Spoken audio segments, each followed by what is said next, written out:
আসসালামু আলাইকুম সবাইকে।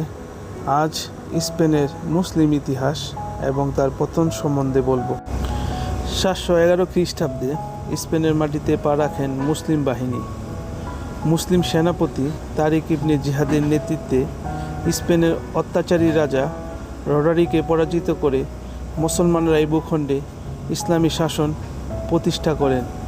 মুসলিম আগমনের এক দশকের মধ্যে আইবেরীয় উপদ্বীপের বর্তমান স্পেন ও পর্তুগাল অধিকাংশ ভূখণ্ডেই তাদের অধীনে চলে আসে। এরপর 700 বছরের বেশি সময় মুসলমানরা এই ভূখণ্ডে শাসন করেন। মুসলিম সাম্রাজ্য স্পেনের সমাজে লাইব্রেরি, স্কুল, কলেজ, সাহিত্য, কবিতা স্থাপনার মতো সুবিশাল অবদান যুক্ত করে।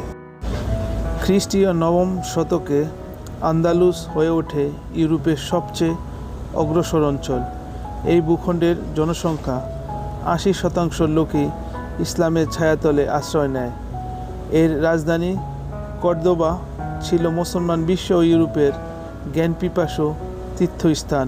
1031 খ্রিস্টাব্দে ইসাইতে ওমাইয়া শাসনের পতন হলে আল আন্দালুস অসংখ্য ক্ষুদ্র ক্ষুদ্র রাজ্যে বিভক্ত হয়ে পড়ে। ক্ষুদ্র এই রাজ্যগুলো তাইফা নামে পরিচিতি ছিল। ক্ষুদ্র এই রাজ্যগুলো দুর্বল এবং একতাবদ্ধ না থাকার কারণে ধীরে ধীরে উত্তরের খ্রিস্টান রাজ্যগুলোর আগ্রাসনের শিকার হতে থাকে। 10ম শতকের পর স্পেনে মুসলিম শাসনের অবনতি ঘটে। উত্তর স্পেনের খ্রিস্টান রাজ্যগুলি ইউরোপ মহাদেশ থেকে অধিবাসী সংগ্রহ করে শক্তিশালী হয়ে ওঠে এবং ধীরে ধীরে দক্ষিণের অগ্রসর হয়ে উপদ্বীপটি নিয়ন্ত্রণে নেয়।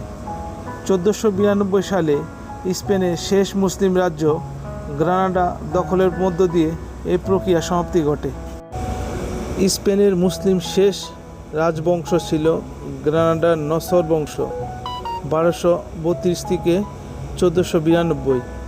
1492 সালে এই বংশের পতনের মধ্য দিয়ে স্পেনের মুসলিম শাসনের চির অবসান হয়। পরবর্তী প্রায় 100 বছর খ্রিস্টানদের ধর্মান্তকরণ, অত্যাচার, নিপীড়ন,